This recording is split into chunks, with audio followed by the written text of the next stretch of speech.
आप में कोई किसी से प्रेम नहीं करता। आज समझ में आ गई बात, भोले बाबा भी हमसे प्रेम नहीं करते। और बन गई बात, नारद जी ने उठाई अपनी बीड़ा, मैया अच्छा मैं चलता हूँ, आपको तो पता ही है कि 2 घड़ी से मैं कहीं ज्यादा ठहरता नहीं हूँ, मैं जा रहा हूँ। बन गया काम। तो नारद जी जैसे ही जा रहे थे, कैलाश के दरवाजे पर भोले बाबा का आगमन हुआ। भोले बाबा ने देखा, बोले नारद अरे कब आए, बैठो। नारद ने कहा, बोले प्रभु मैं बहुत देर से बैठा हूँ, मैं बहुत देर से बैठा हूँ, मैं जा रहा हूँ।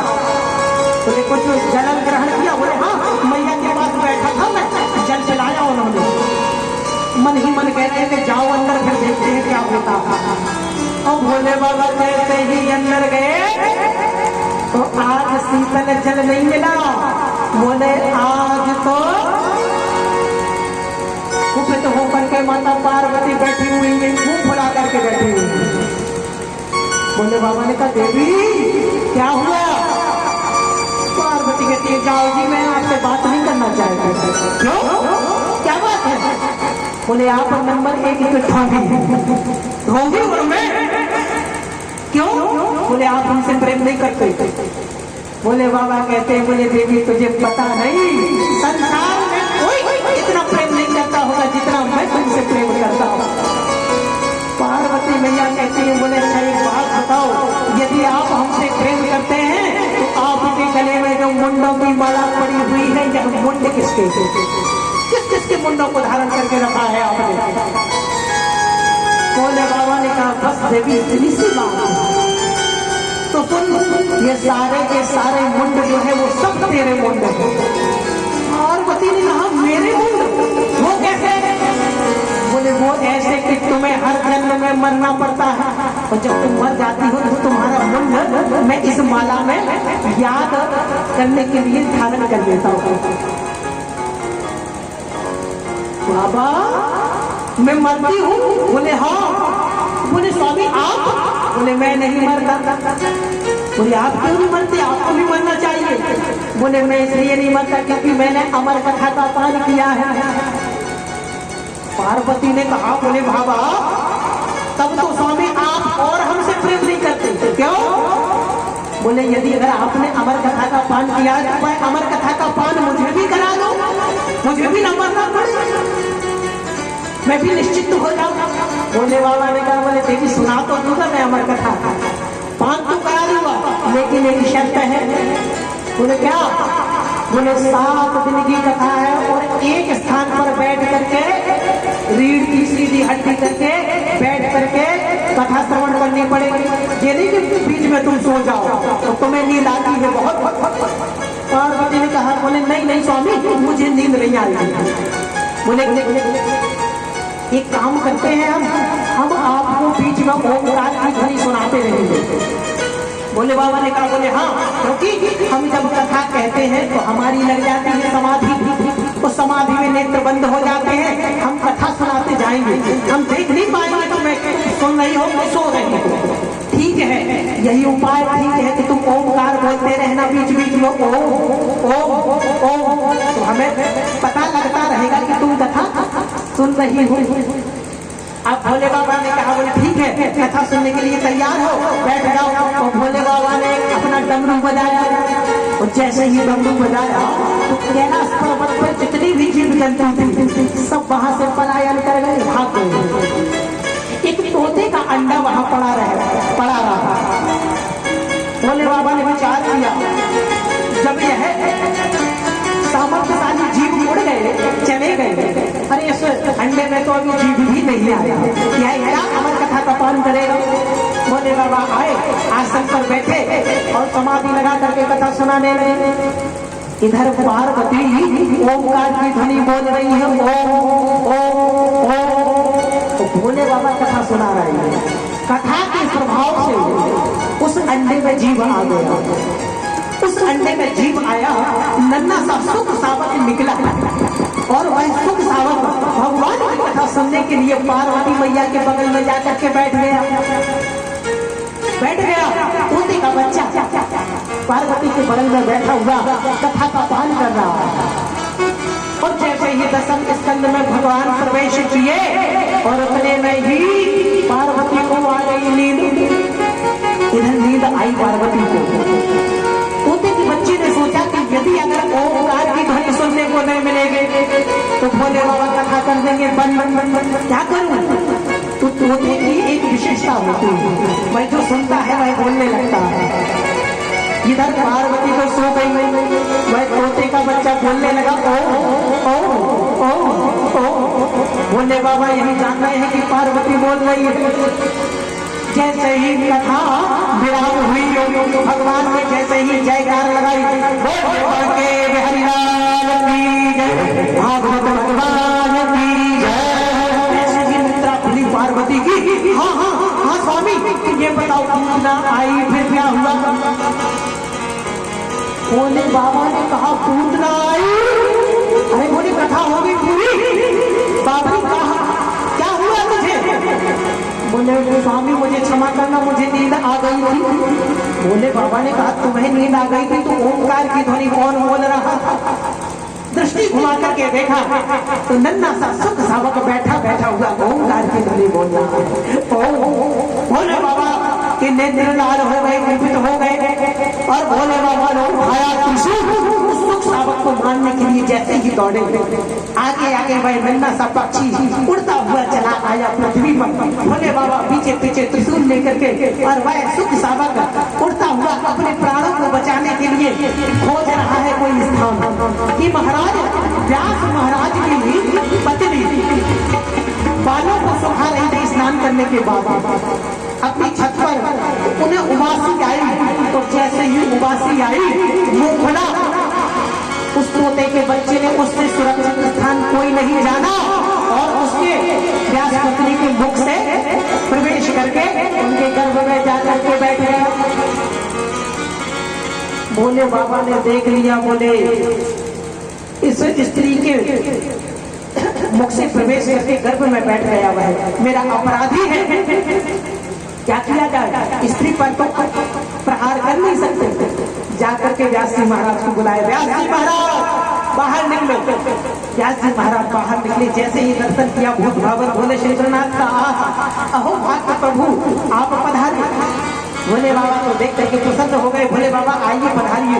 भोले बाबा ने कहा बोले सुनो पधारने का समय नहीं है, तुम्हारे घर में मेरा चोर घुस गया है, उसको बाहर निकालो।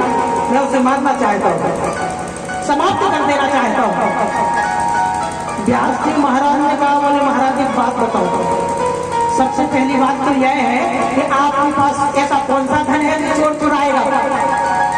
शमशान में रहने वाले हैं, आपके इतने सुंदर आभूषण है सोने चांदी के, गले में धारण विषधारी नागकों के, आपके कुंडल इतने अच्छे नहीं है, बिच्छू के कुंडल पहनते हैं। अरे किसका साहस आपके आभूषणों को हाथ लगाए? प्रभु लगता है आज आपने भांग ज्यादा पी ली। भोले बाबा ने कहा बोले सुनो, उस चोर ने चोरी से मेरी अमर कथा का पान किया है। व्यास जी महाराज ने कहा अमर कथा? बोले हाँ। बोले इसका परिणाम क्या होता है? भोले बाबा ने कहा जो भी इस कथा को श्रवण कर लेता है भाई अमर हो जाता है, उसे कोई मार नहीं सकता। व्यास जी महाराज ने कहा लगता है अब तो और ज्यादा भांग पी लिया। अरे जब उसने अमर कथा का पान कर लिया है बाबा, और वो भी आपके मुख से, तो क्या आप उसे मार पाएंगे? अब भोले बाबा को होश आया हो। भोले बाबा अपने कैलाश पर लौट गए।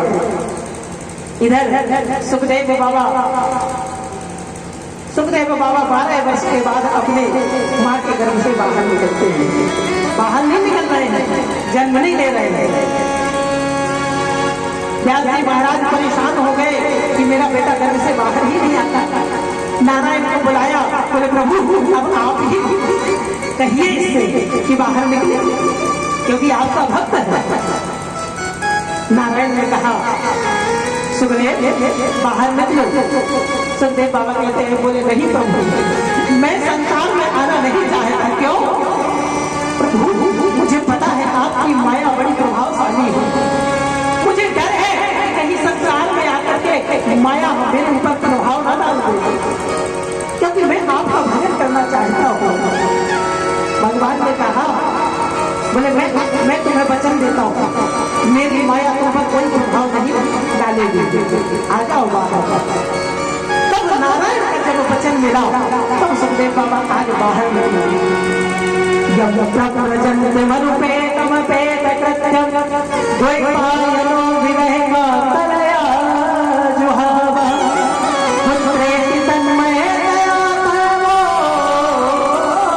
अभिनेदो तम सर्वभूते हृदयं मुनिमानतोऽस्मि। ऐसे परम विकरागी संत जो गर्भ से बाहर निकले, नानक जीवन संस्कार भी नहीं हुआ और सीधे वन को चले गए। व्यास जी महाराज पीछे पीछे चले जा रहे हैं। सुखदेव से कहते हैं बेटा आ जाओ, लौट कर के आ जाओ घर। सुखदेव महाराज जी कुछ नहीं बोले, लेकिन निर्भीक वृक्ष बोल पड़े। व्यास जी महाराज आपका पुत्र कोई साधारण नहीं, जगत के कल्याण के लिए इनका अवतार हुआ, आप लौट जाइए, वह संसार में वापस नहीं आएंगे।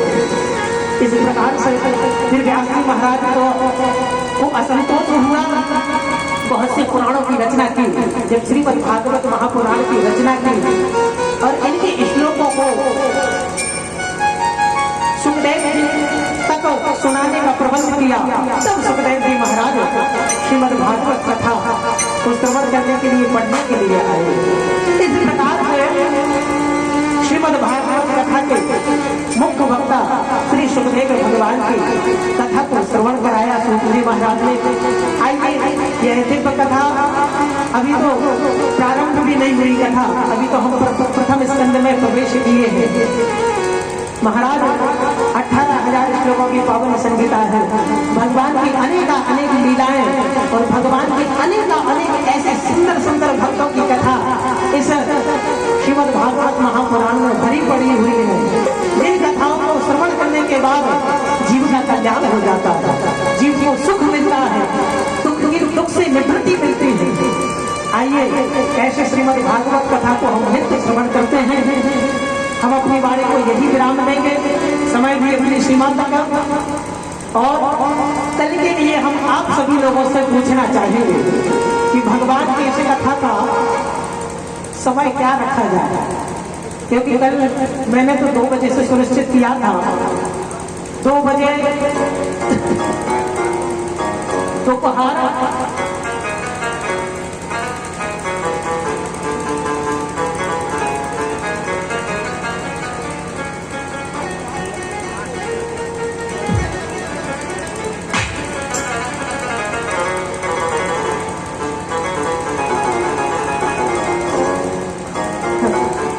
कल से भगवान की कथा का जो समय है वो सुनिश्चित कर रहे हैं 5 बजे से 8 बजे तक। अब कथा तो वैसे भी 9 बजे तक चली जाएगी, लेकिन एक समय है 5 बजे से 8 बजे तक।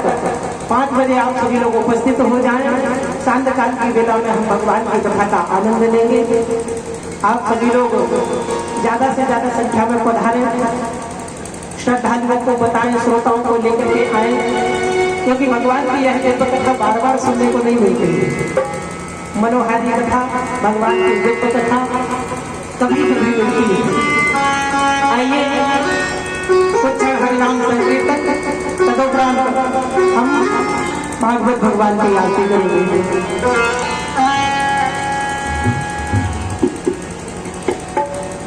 बोलवा के भगवान की जय हो।